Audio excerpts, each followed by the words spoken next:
নমস্কার দর্শক বন্ধুরা, আজকে একটা খুব 5 মিনিট থেকে 10 মিনিটের মধ্যে একটা সহজ রেসিপি নিয়ে এসেছি আপনাদের সঙ্গে। আলুর তরকারি। হ্যাঁ, এটা লুচি পরোটা রুটির সঙ্গে খেতে অসাধারণ লাগে এই তরকারিটা। এটা কিন্তু আমার ওই দোকানে হোটেলে যেসব লুচির সঙ্গে দেয় সেই টাইপের না, কিছুটা আলাদা। আসুন দেখিয়ে দিই কীভাবে করছি। আমার এক প্রিয় দর্শক বন্ধু আমাকে একটা সহজ দৈনন্দিন একটা রেসিপি দেখাতে বলেছে, তার অনুরোধে এবং আপনাদের সকলের সঙ্গে তাই এই রেসিপিটা আজকে শেয়ার করছি। এরপরে কিভাবে বানাচ্ছি দেখিয়ে দিই। আসুন, প্রথমে আমি খানিকটা সর্ষের তেল দেবো। একটু তেলটা বেশি লাগবে, 1 টেবিল স্পুন না, 2-3 টেবিল স্পুন তেল দিতে হবে। আলুগুলো ভাজা করতে হবে। এই মাপে তেল দিলাম। তেলটা গরম হয়ে গেছে দর্শক বন্ধুরা।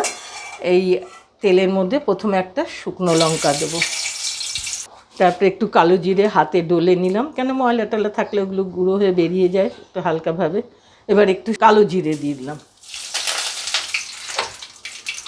2 কাঁচা লঙ্কা দিয়ে দিলাম। এবারে আমি আলুগুলো দিয়ে দেবো। দর্শক বন্ধুরা, এটা কিন্তু খুব ঝোল তরকারি হবে না। আমি মাপ করে একটু লবণটা দিয়ে দিলাম, 1 টিস্পুন হলুদও দিয়ে দিলাম।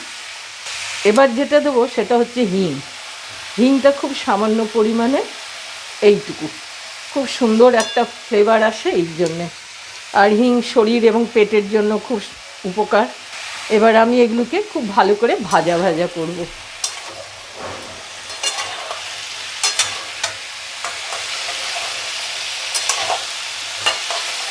এইভাবে বারবার নেড়ে চেড়ে একটু লাল করে ভাজতে হবে। দর্শক বন্ধুরা, এবার 1/2 টিস্পুন একটু চিনি দিয়ে দিলাম, একটু মিষ্টির দরকার। আর এই দেখুন কীরকম লালটা হয়েছে, এর থেকে বেশি লাল করা যাবে না। এটা তরকারিটা এত ভালো খেতে, লুচি পরোটা রুটি সব কিছুর সঙ্গে। তবে ঝোল থাকবে না, কম ঝোল, মাখা মাখা হবে। এবার আমি মাপ করে জল দিচ্ছি, দেখুন কতটা জল দিচ্ছি, বেশি জল দেবো না। আমার এই বাটিটা 1 বাটি মতো জল দিলাম, আলুটা জাস্ট সেদ্ধ হবে।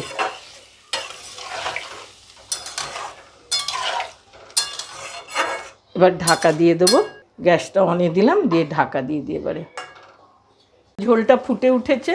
এবার আমি ঢাকা দিচ্ছি পুরোপুরি সিদ্ধ হওয়ার জন্য। আমার রেসিপিটা কমপ্লিট হয়ে গেছে। দেখুন যেভাবে ঝোলটা আছে না, এই ঝোলটা মাখো মাখো, এই ঝোলটাই খেতে খুব ভাল লাগবে। আমার অনুরোধ, আপনারা একবার বানিয়ে খেয়ে দেখে আমাকে জানাবেন যে রেসিপিটা লুচি পরোটা রুটির সাথে অসাধারণ কিনা। খুবই ভালো খেতে, খুব সুস্বাদু। আমি এবার এটা প্লেটিং করছি। দৈনন্দিন জলখাবারের বা রান্না খাবারের একটা ভালো রেসিপি, সব কিছুর সঙ্গে খাওয়া যায়। ভাতের সঙ্গে খাওয়া যেতেই পারে, কিন্তু লুচি পরোটা রুটি, আমি বারবার বলছি, এর সাথে এই তরকারিটা খুব অসাধারণ। আমরা তো বাইরে হোটেলে আলু তরকারি খাই লুচি পরোটার সাথে, সেটার মধ্যে টমেটো পেঁয়াজ অনেক কিছুই থাকে, আবার নিরামিষভাবেও থাকে, কিন্তু তার থেকেও এটা আরও অসাধারণ খেতে। এটা আমরাও ছোটোবেলাতেই খেয়ে এসেছি, আমার মার বানানো রেসিপি। বন্ধুরা, আপনাদের সঙ্গে শেয়ার করলাম, বানিয়ে খেয়ে আমাকে জানাবেন। আজকের মতো রাখছি, লাইক করতে ভুলবেন না বন্ধুরা।